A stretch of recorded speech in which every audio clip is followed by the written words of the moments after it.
Sir, I wanted to ask, like, do we have to submit our code?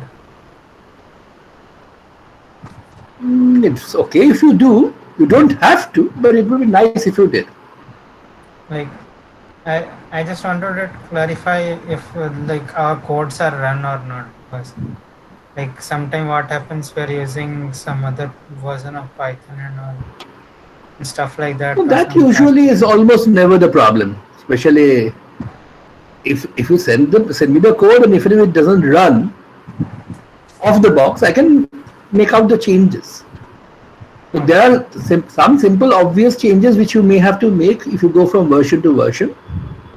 But if the code is running for your machine, it should be easy to change it for any other machine. Okay, before I start anything further, question, can you see this ruled page on the screen now? Yes, sir. Okay, I'm assuming this is going to reduce the footprint of the class a bit, that is the amount of bandwidth this takes. But since I'm just on this for the second day, it's going to be a bit of a problem. So you'll have to live with horrible handwriting and maybe quite a lot of mistakes. But let me just start at least making the heading here. At least I can write some basic stuff, so that's okay. So now, does anybody have any questions other than about your submissions? I thought the topic that we discussed in the videos last week would have raised a lot of questions, especially given the fact that most of the explanations I gave about semiconductor physics in the video were hand waving at best. They were not really accurate descriptions of what the theory of semiconductor physics really is like. Had to be because simply because we did not talk about or we have not yet learned a lot of basic physics which goes behind this. Semiconductor physics is actually something which uses several things like, of course, solid state physics in a big way. That's a topic which you have not studied at all, but that actually is an uses quantum mechanics, electromagnetism, statistical mechanics, most of which has to be done at a level which is beyond the scope of the course right now, because they would only be covered maybe even next year.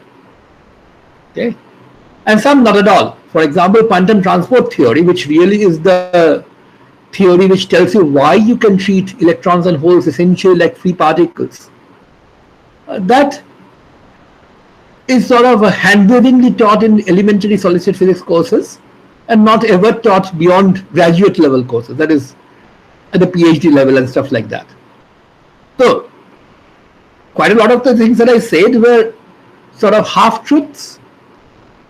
And even the derivation of the diode equation, remember we did this derivation, J equals J diffusion plus J drift. And we wrote the two together and ultimately ended up with this kind of a formula. Even that is an oversimplification of the real situation. There are many more processes which actually go on in real semiconductors. But these are essentially take care of the dominant features and explain the kind of structure you have rather well. So, admittedly, most of the physics that I talked about in the physics about semiconductor diodes was sort of halfway to the truth. But that's anyway the case. Whenever you want to describe a complicated system, you start with a simplified version of that first, and only once you run through the applications of the simplified system, you see that you begin to see features which you cannot explain with the simplified model. Do you really go on to the next level? That's the way all science is done anyway. But at the level of electronics, we use a lot more results which come in from very advanced physics, and we usually take that for granted. And then once we have the device and we know what a device does, we can, of course, use that in our circuit designs and then study the circuit with those device properties built in, so that we can sort of forget about the basic details of how the subject thing really works. Anyway, are there any questions still about this? Because there can be. I'm not promising that I can answer all of them, but some of them I will try to. Sir, Yeah, go ahead. sir, when hole and electron combine, but why they produce then potential? They Why already they? combine. Why they what? They don't produce anything. When the hole and electron combine, they go away. Both of them go away. Basically, if you think of the high school picture that you already have, a hole is produced by the breaking of a covalent bond, right? So if you're thinking of Yes. just pure silicon, then every silicon atom is bonded covalently to 4 of its neighbors. And if a bond breaks, then you have a gap in the bond which is hungry for an electron, and the electron which is free to move around. And if either that electron or some other electron goes back and fills up the hole, you're back to the bond, right? So you no longer have either the hole or the electron. So basically it's like a bond which goes to this. So this is a reversible reaction. Bond breaks to form holes and electrons recombine to form bonds back. And that's precisely why you expect something like this to be a constant. This is simple chemistry, right? This is chemical equilibrium 101. Concentration of holes times concentration of electrons divided by the net concentration of bonds is a constant. However, the number of bonds is so much bigger than the number of holes and electrons that any hole electron pair production hardly changes the number of bonds at all. So this thing here is nearly a constant. In various difference between this and a constant can hardly be seen, simply because it changes so little, and that's why you end up with this result. This thing is a constant, is the same. When I say constant, I of course mean under identical conditions. That is, if the temperature and everything else stays the same. So this is what you have. For an intrinsic semiconductor, of course, N and P are both equal to Ni, and so this thing is equal to Ni square for the intrinsic semiconductor. And no matter how much more dopant you have, that will change either N or P, but this product will stay the same. But was this the question? Sir, I say that when electron and hole combine, then though it combine means we know that it is neutral. But Right. So here it produces some potential difference, that is barrier potential. No. I think you have got the thing slightly mixed up, or maybe I mixed it up when I said that. Anyway, let me just describe the situation to you once again. You have this PN pair, PN junction, right? That's what we were talking about. You have this Yes. P on this side. Let's say N on this side, P on this side. And as I described in the video, you actually never produce, at least nowadays, you never produce an PN junction by taking a piece of N-type semiconductor and a piece of P-type semiconductor and putting them together like this. Simply because it's impossible to really produce the kind of junction you really need. The gap between the layers should be less than atomic distance, which is possible to produce, but which will be very possible today to produce, but would be very, very uneconomical. So you produce these junctions by growing a P-type layer inside an N-type semiconductor. However, notice what is happening here is this. First of all, let's understand this first. If you have a pure N, it has more electrons, less holes, right?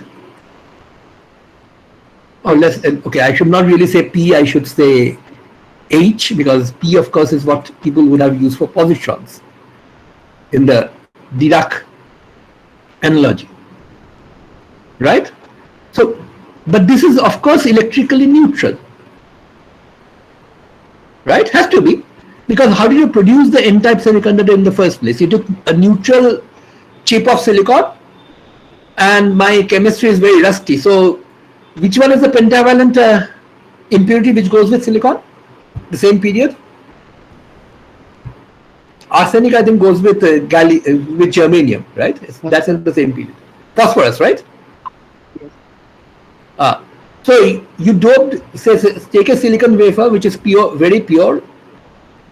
Very pure means, of course, nothing can be really made 100% pure, but this is one of the purest things that's ever used in industry, a pure silicon wafer.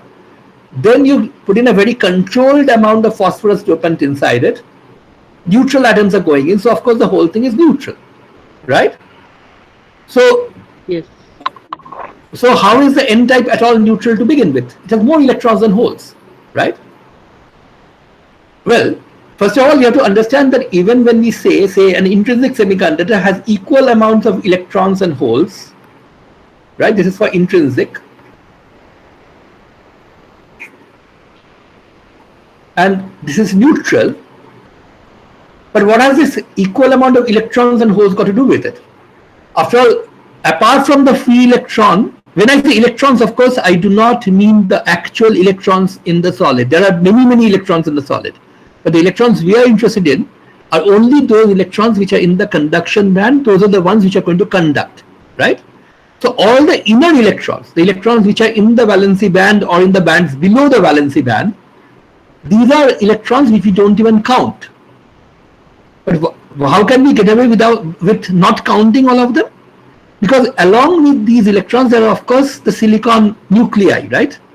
So the silicon nuclei have positive charge, the electrons have negative charge, and overall they neutralize each other. This is for intrinsic silicon, right? So if you did not have any pair production, no free electrons, no holes. There are many bound electrons, but there are nuclear charges, and these completely cancel each other. Okay.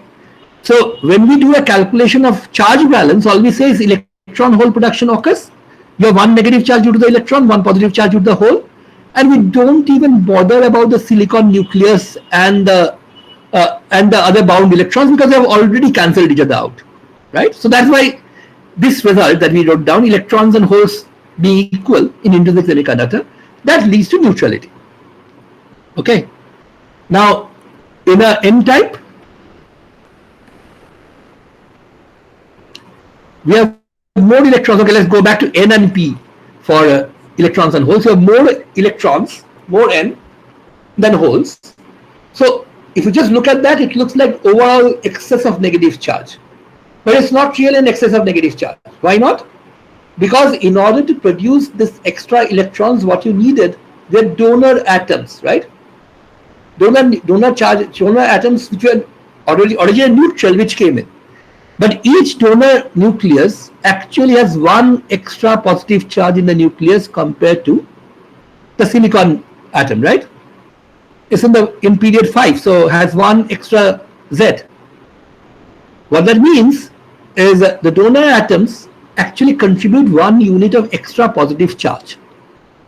Okay. Of course, the donor atom actually produces a lot more positive charge because all the protons in its nucleus actually produce a positive charge, but it also comes up comes in with bound electrons which cancel out that positive charge. What is left is one positive charge extra. So this is what really happens here. That okay, let's go to the next page. You have this donor atoms which have one extra positive charge. You have electrons which has negative charge. And you have positrons, holes, which are positive charge. So what you really have is this. In an n-type semiconductor, what you are going to get ultimately is this has to happen. Right? This is charge balance. The donor atom produces 1 unit extra positive charge.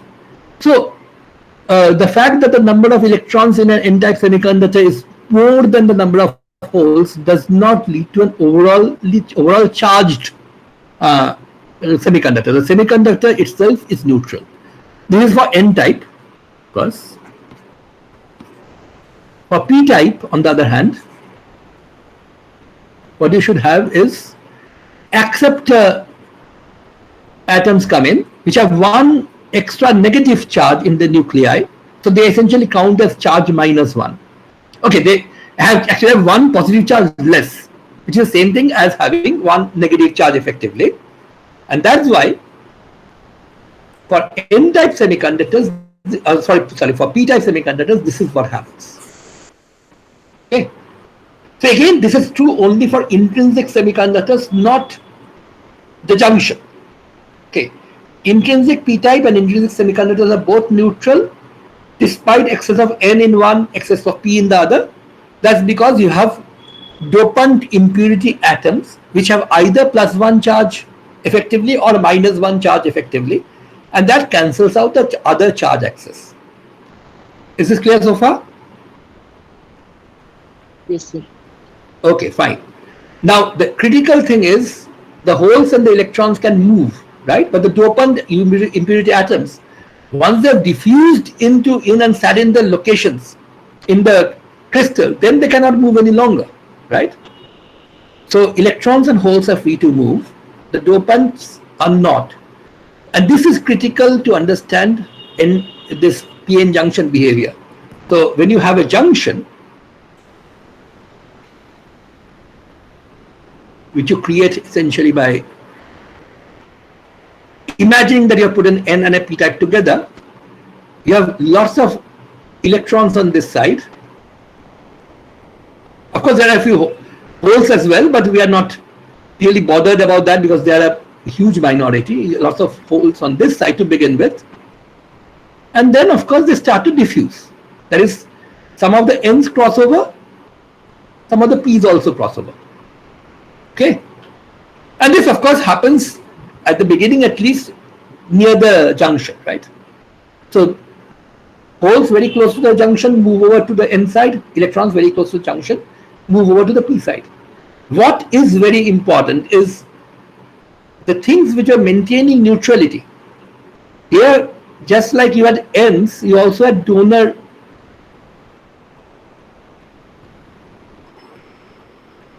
ions, right? Every N had a donor ion which was balancing it out. Okay. Now what's going to happen here is that the donor ions are not going to move because they can't. So the electrons go away to the other side, leaving behind the donor impurity atoms.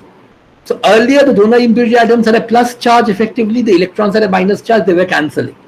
Now the electrons have left, the donor atoms are still back where they were, which is why the N side becomes positively charged. Also because the holes come in, which bring in positive charge, and the holes come in but not the acceptor atoms which are neutralizing the holes. They are still stuck to the P side, which is why after a while what happens is you end up with a layer very close to the junction where this side has more holes, sorry, more positive charge, no holes really, and this side has more negative charge. This positive and negative charge are due to the dopant impurity atoms which are still left in place in that region. This side is of course still N and P. This portion is still neutral, so is this portion. Why? Because there you have electrons and holes, but you also have the dopant impurity atoms to cancel them out. In this region, very close to the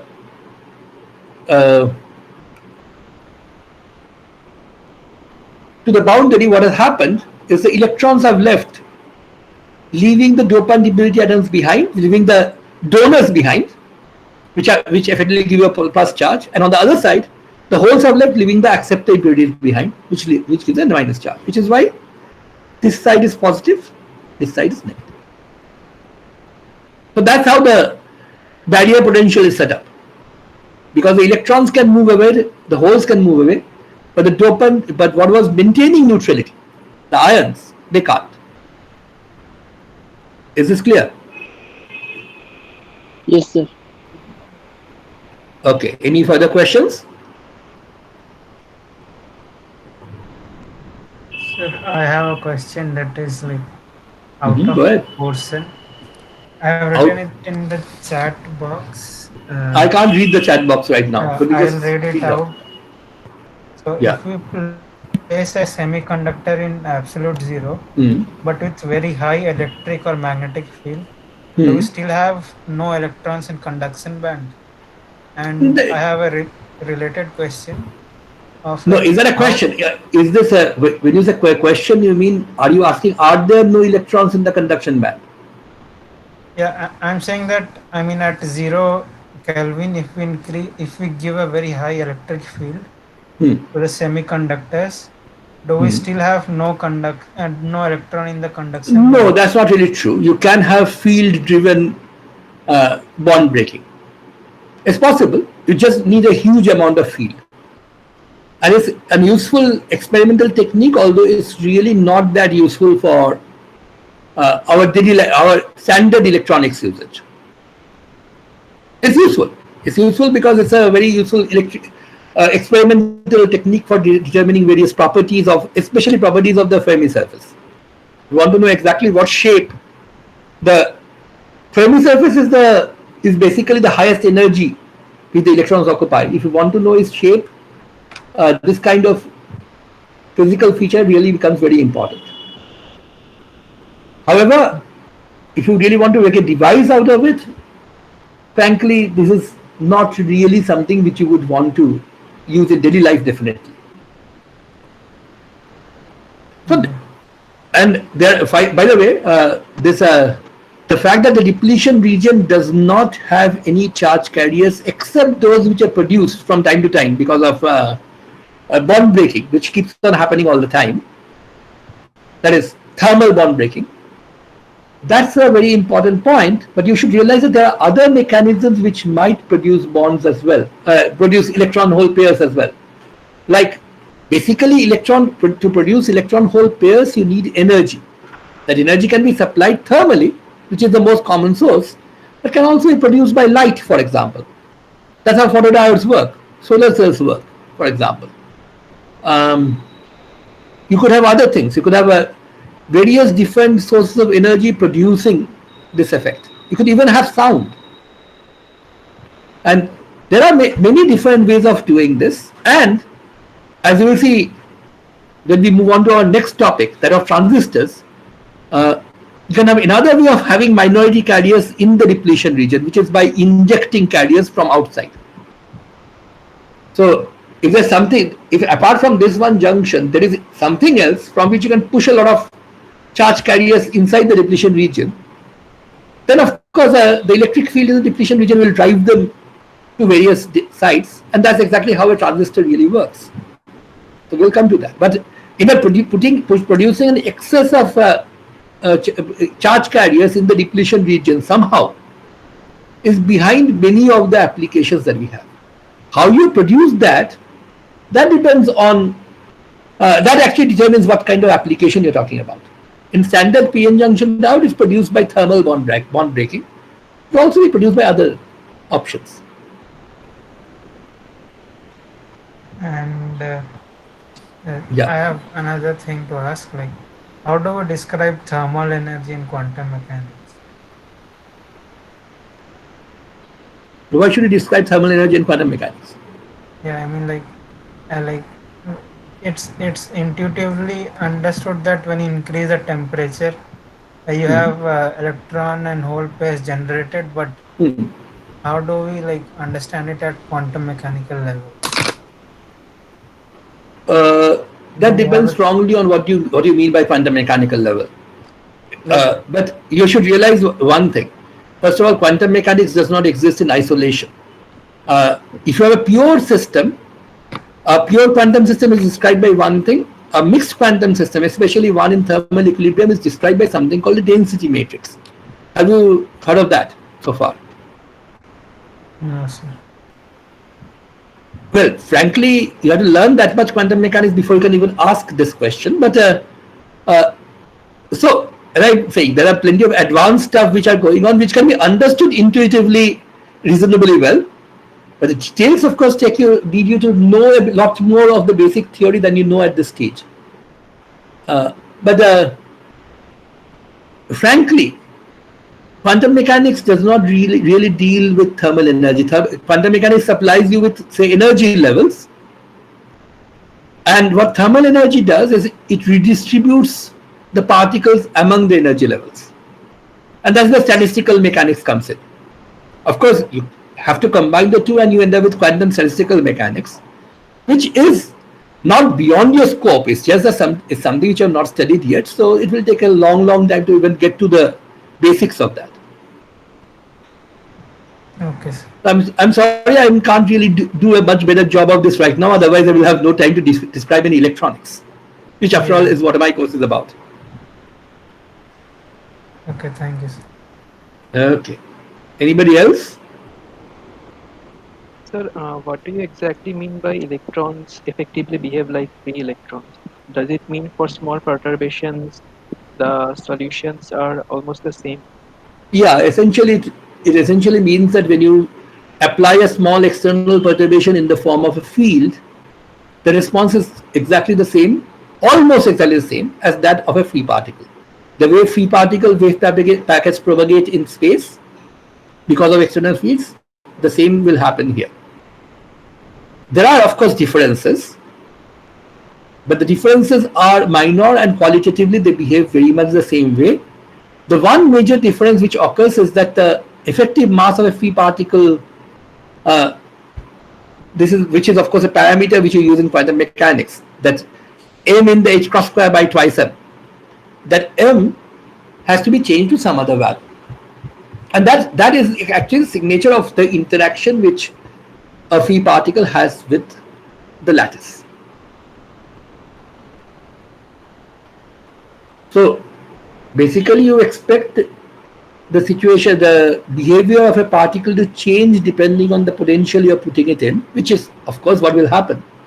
It's sort of a miraculous result in quantum mechanics, which comes out of very straightforward quantum mechanical calculations. There's no big magic as far as the calculations are concerned. That if you have a periodic potential, then the behavior of the electron. So basically, there's something which sort of is called Bloch's theorem in solid state physics or condensed matter physics. I'm not really going to spend a lot of time on this, but basically it says something like this. It says that the wave function, I'm just writing one dimensional just to save on a few extra labels. The wave function essentially ultimately will look like this. Remember, the wave free particle essentially has a wave particle which looks like this, right? A momentum eigenstate. These are energy eigenstates we are talking about, of course. The energy eigenstate of a free particle, a true free particle, is e to the I px by h cross, or e to the minus I px by h cross, right? And which has the energy given by p square by twice m. Or if you write this p as p by h cross as k, is also h cross square k square by twice m. That's the solution to the Schrodinger equation, or the solution to the equation minus h cross square by twice m e2 psi dx2 equal to E psi. Right? This is what you have for a free particle. On the other hand, if you have this equation,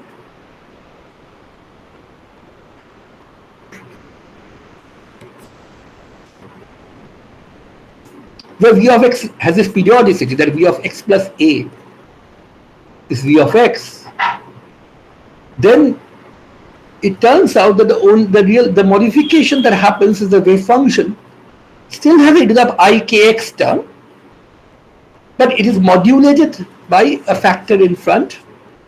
This is a function of x which has the same periodicity as the lattice. So instead of having a constant in front, it has a periodic function in front. So this is basically Bloch's theorem. You can rigorously prove this with essentially elementary quantum mechanics. But once you use Bloch's theorem and try to see its consequences, one of the consequences which comes about is when you perturb the system from outside using small fields, like a small electric field, for example, the response of the electron essentially is the same as the response that a free particle would have, except for the fact that you have to change its mass parameter. And so just like is E equal to h cross square k square by twice m, which is for the free particle, essentially tells you that if you take a second derivative, d2e dk2, then you'll get 1 by m is 1 over h cross square this. Now, this relationship between E and K is called the dispersion relation. And in an electronic band, this relation is some other, it changes. E depends on K1, K2, K3, and in a more complicated manner, which depends, of course, on the details of the potential. This particular function, E, the exact form of the function E of K1, K2, K3, this depends on the system. It changes from system to system. But you end up with this result that effectively in transport under small external fields, an electron behaves like a particle which has free particle which has mass 1 by mij given by 1 by h cross del to E del ki del kj, where this of course looks a bit tricky, right? 1 by mij. What does this mean? It simply means this, that remember that in classical physics you would say A equal to F by M, right? But that's a vector equation. A vector is F vector by M, which means if you take the ith component of A, that's related to the ith component of F with a 1 by M factor in front. Tensorially, this just means this. The ith component of the acceleration may depend not only on the ith component of the force, but would depend on all three components, could depend on all three components. And the response in terms of acceleration to the jth component of force is 1 by mij. So A1, acceleration by x direction, for example, will be 1 by m11 f1 plus 1 by m12 f2 plus 1 by m13 f3.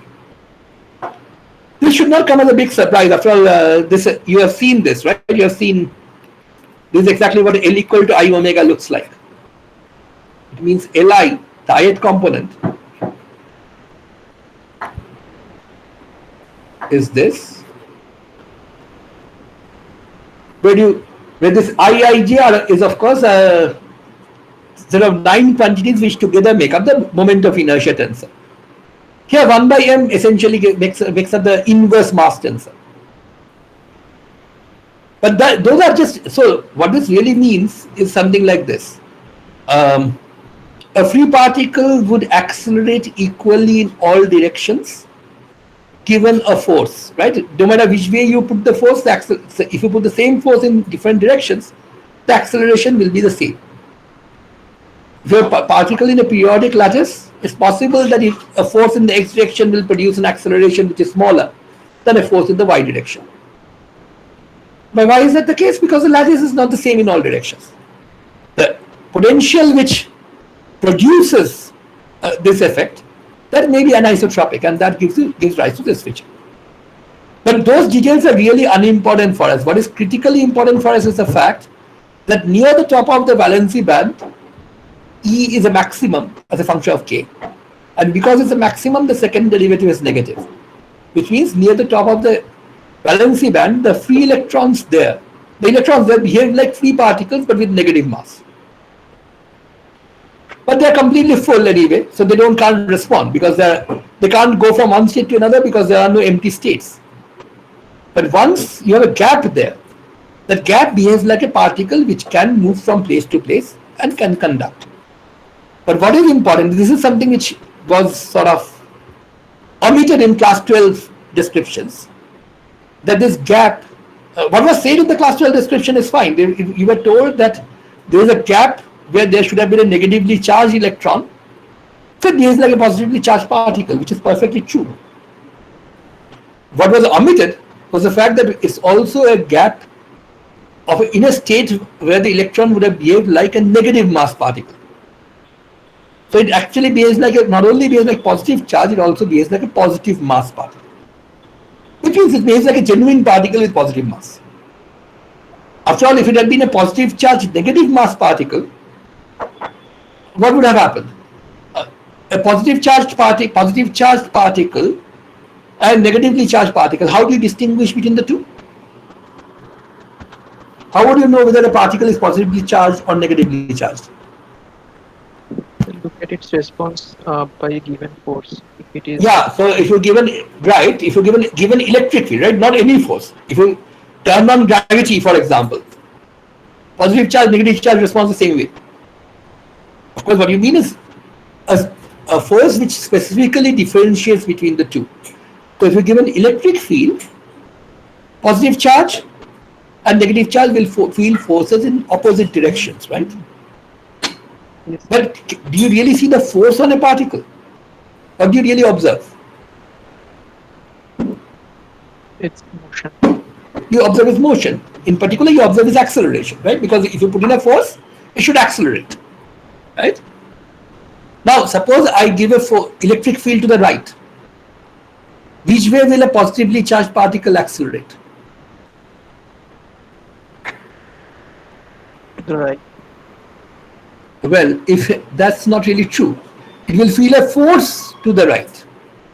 Will it accelerate to the right? That depends on whether its mass is positive or negative. If it's an ordinary particle, if it's a positive mass particle, it will really accelerate to the right. Okay? But if it's a negative mass particle, it will actually accelerate to the left. So a positive charge negative mass particle would have basically behaved essentially like an electron. It would have moved opposite to the electric field, right? And that would have been a disaster if the hole really had been that, because both electrons and holes would have both moved in the same direction.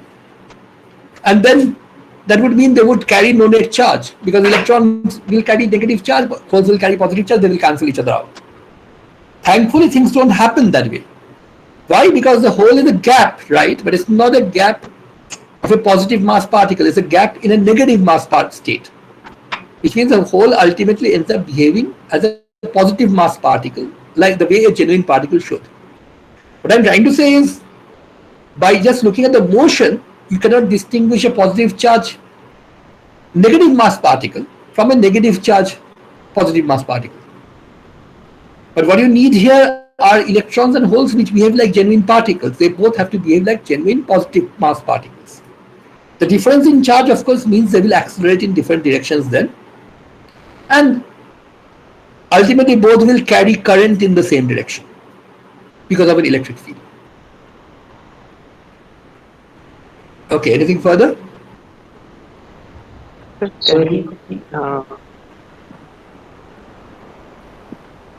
can we say that the electrons near the bottom of the valency band, sorry, conduction band or valency band, behaves like positive mass particle because Yeah. Well, actually, constant position can be approximated by a parabola. Right, because near the minimum of any function behaves essentially like a parabola. It's only when you go far away from a minimum that the non-parabolic nature becomes important. So this h cross square k square by twice m is a decent approximation, except well, basically energy when you're close to the bottom of a conduction band, EC of k, will approximately be something like this, EC, which is the energy exactly at the bottom, plus h cross square k square by twice m.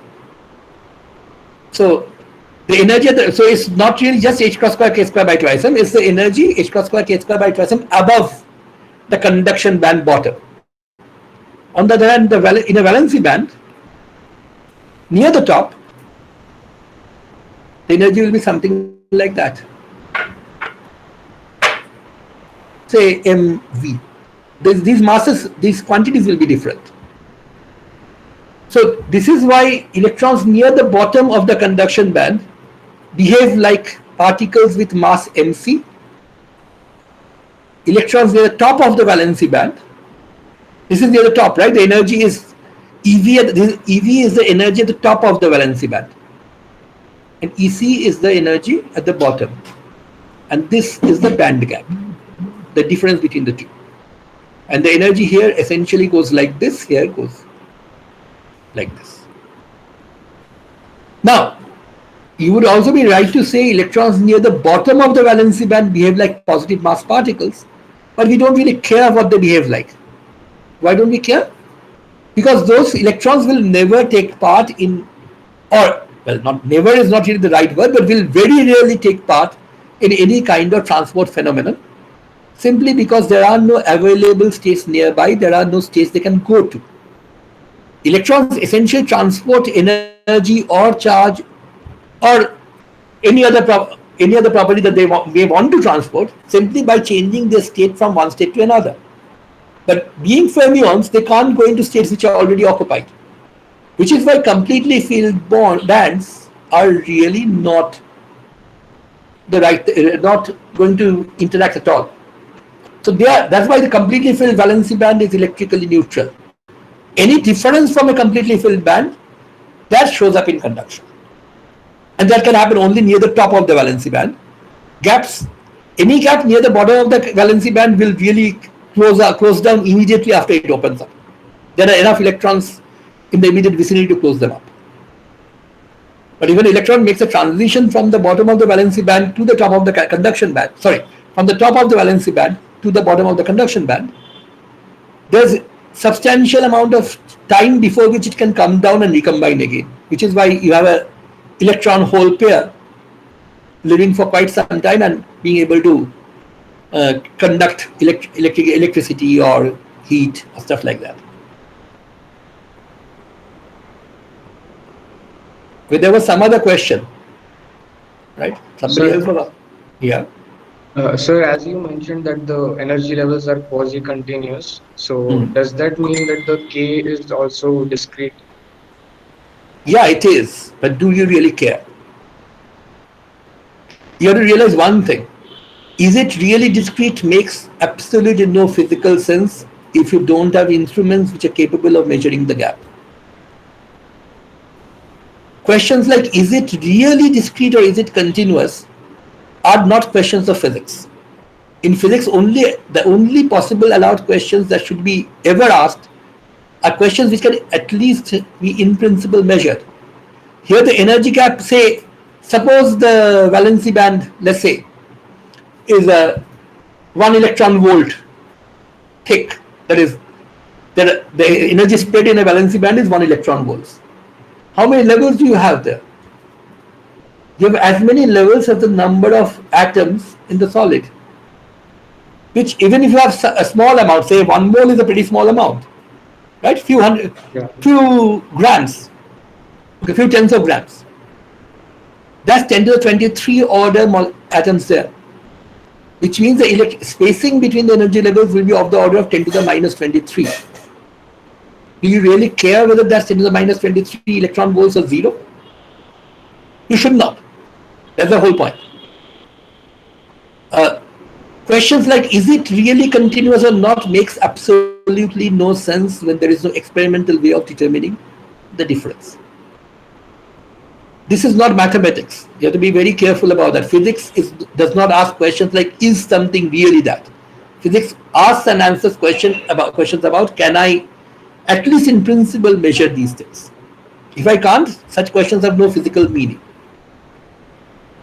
So, once again, it is really quasi-continuous, but I should not even care about that. However, that question is actually quite interesting in another respect. The number of levels in every band, this is number of levels in a band is this, which means how many electrons can go into a band?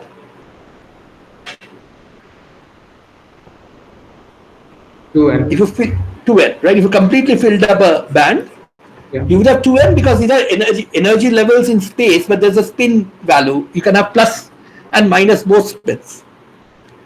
Okay, so fine, 2n. But then, suppose I have suppose the atomic number is z. How many electrons do I have in the system? Z. So number of electrons, actual electrons, not just conduction ones, is Zn, right? Yeah.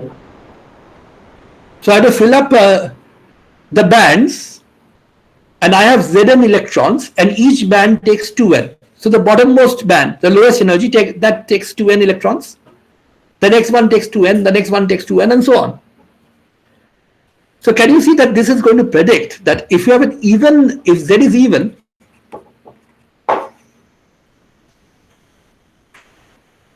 this seems to imply that we'll have N completely,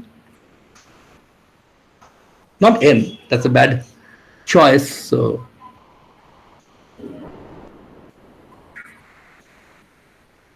you have some number, let's say Z is even, let's say it's twice M. So I have twice M in electrons. So I should have M completely filled bands.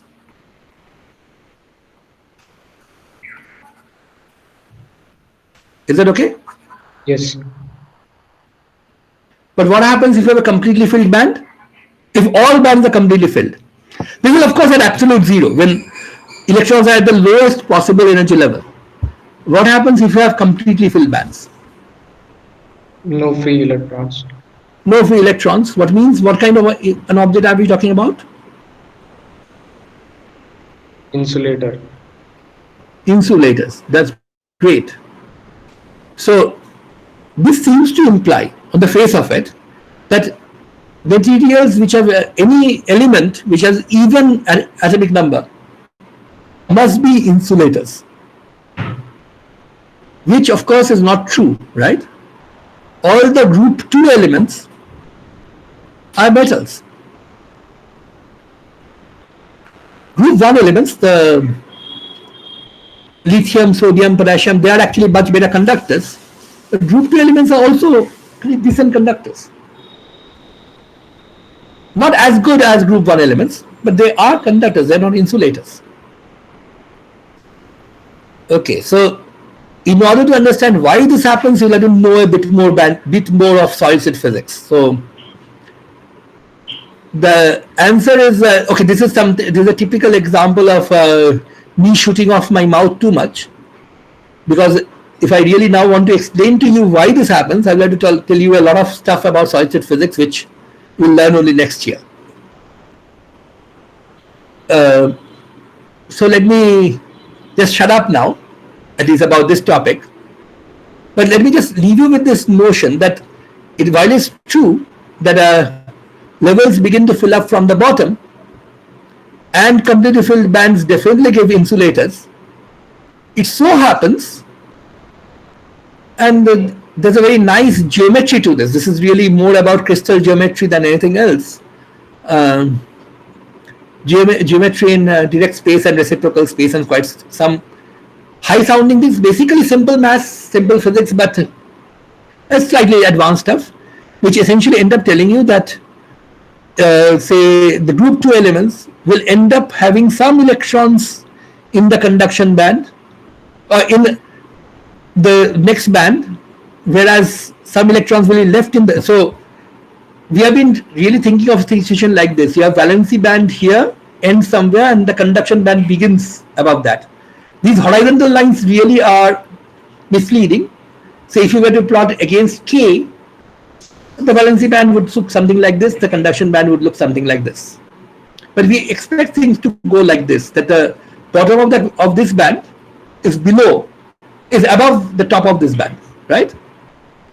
And if this band is completely filled and this one is empty, you will get an insulator. Or if the gap is small, you get a semiconductor. But there's very often situations that can happen like this. But the bottom of the upper band, what should have been the upper band, actually comes below the top of the lower band. And then what happens is you have few gaps. You have electrons. Electrons, of course, don't care which band they go to. They only care about minimizing the energy.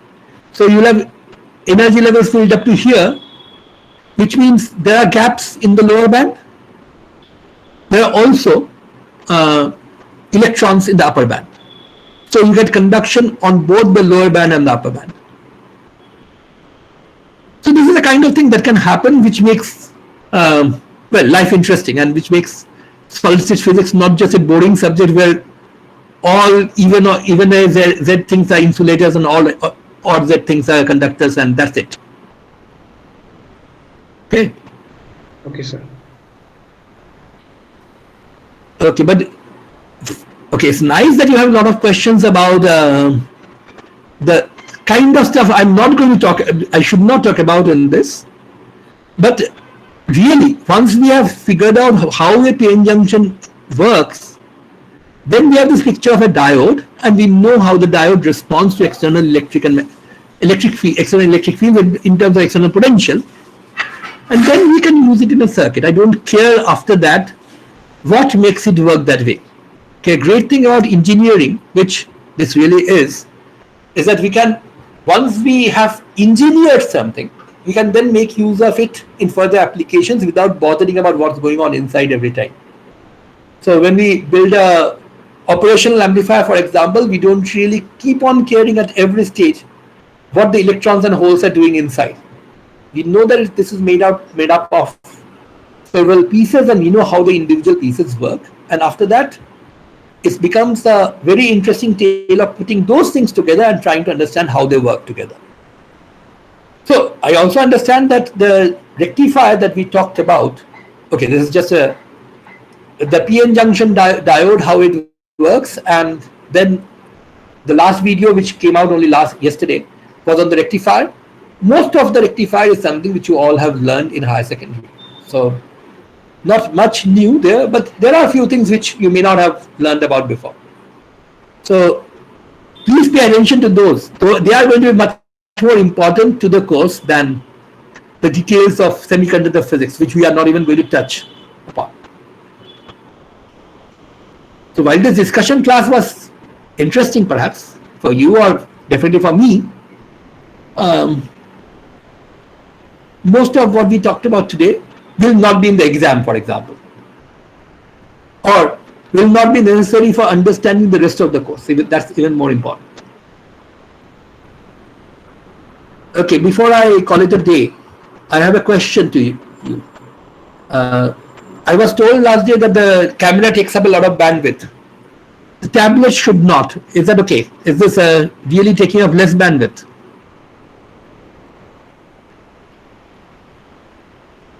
Did anybody check?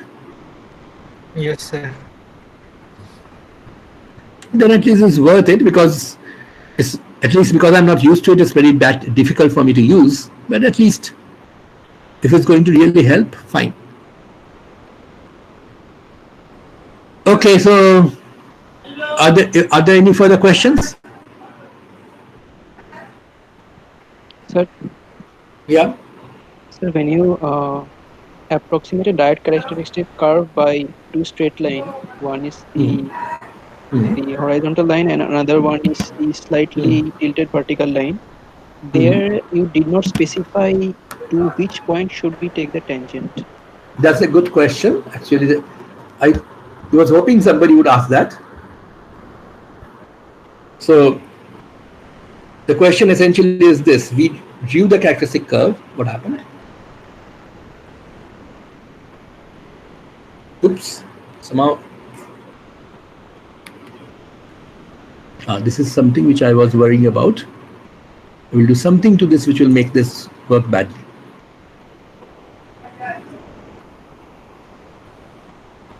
Okay, let me just do one thing. Let me close this.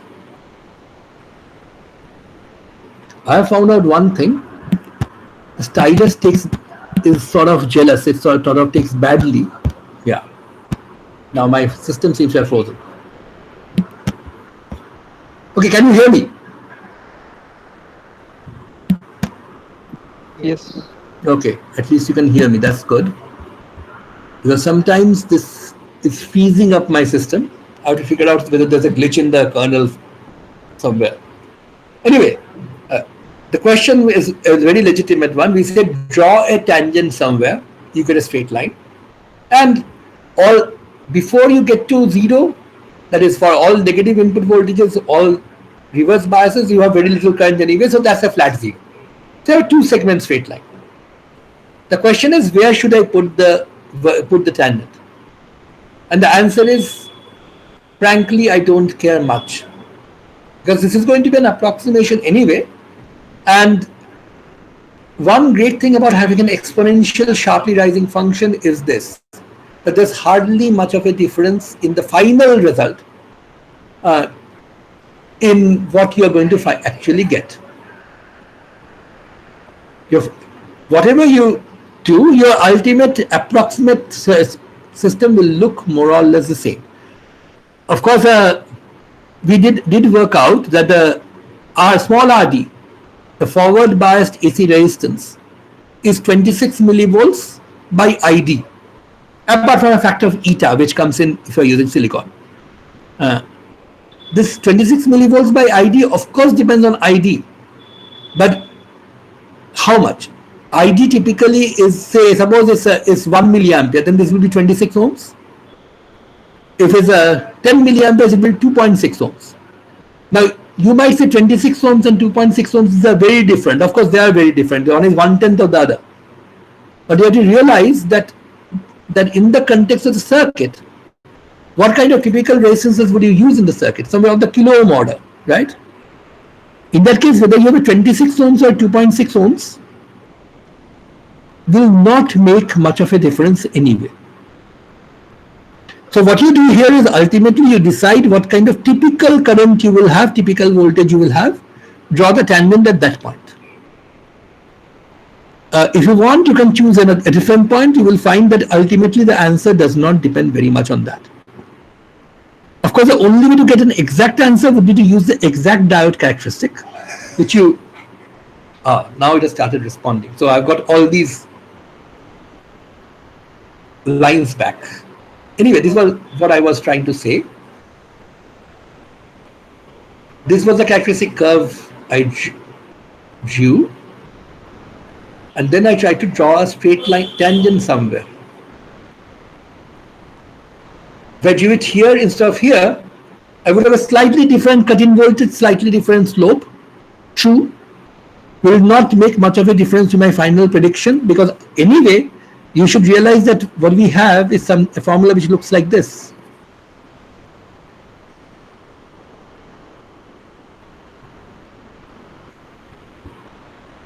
In most typical situations, Vi will be much bigger than V gamma, the cut-in voltage, which is this much. And capital RL will be much bigger than small rd. So, frankly, the percentage difference error that we will make by choosing one point rather than the other is really very small. So the answer is, doesn't really matter very much. Although technically you're right, if you change your point, you will get a different tangent, you will get a different intercept, so it is slightly different curve. But you should also remember that what we did at the very next step is something even more drastic. We said, why don't you just take this as the characteristic? So they ignored the slope completely. Then the third approximation was, forget even about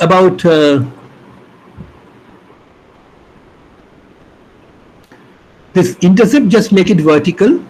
Oops, am I?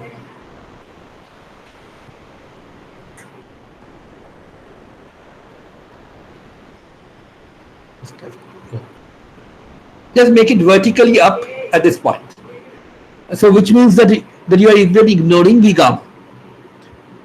So these are different stages of approximation, and each one will be worse than the previous one. But in most practical circuits, it will really not make much of a difference. Well, I've now messed up the thing completely because I couldn't its response in time.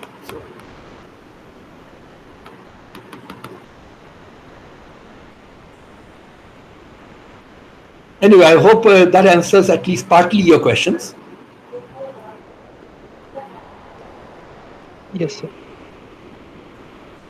One important thing you have to realize, you are making approximations and you will have to make approximations at various stages. And that is not a problem. That actually is what gives you power here.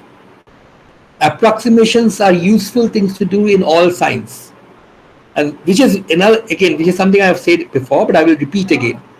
The one good thing about studying electronics is that this is the only course which teaches you the power of making approximations at the undergraduate level of physics study, because most other courses are way too obsessed with exact results, which are anyway not the most important results in that topic. So even in classical mechanics, the most important results today are about qualitative dynamics, things where you have no exact results whatsoever, but you have wonderfully good qualitative results in chaos and stuff like that. In quantum mechanics also, most results come from things which cannot exactly solve. Very few systems can be exactly solved. But unfortunately, most textbooks and most courses focus way too much on them and hide the fact that approximations are really what you have to do all the time. The important thing here is that you have to learn how to make controlled approximations. You have to know at every stage how good or how bad your approximations are and how to improve upon them. Anyway, I'm over time, so I will just go now. Let me stop the recording.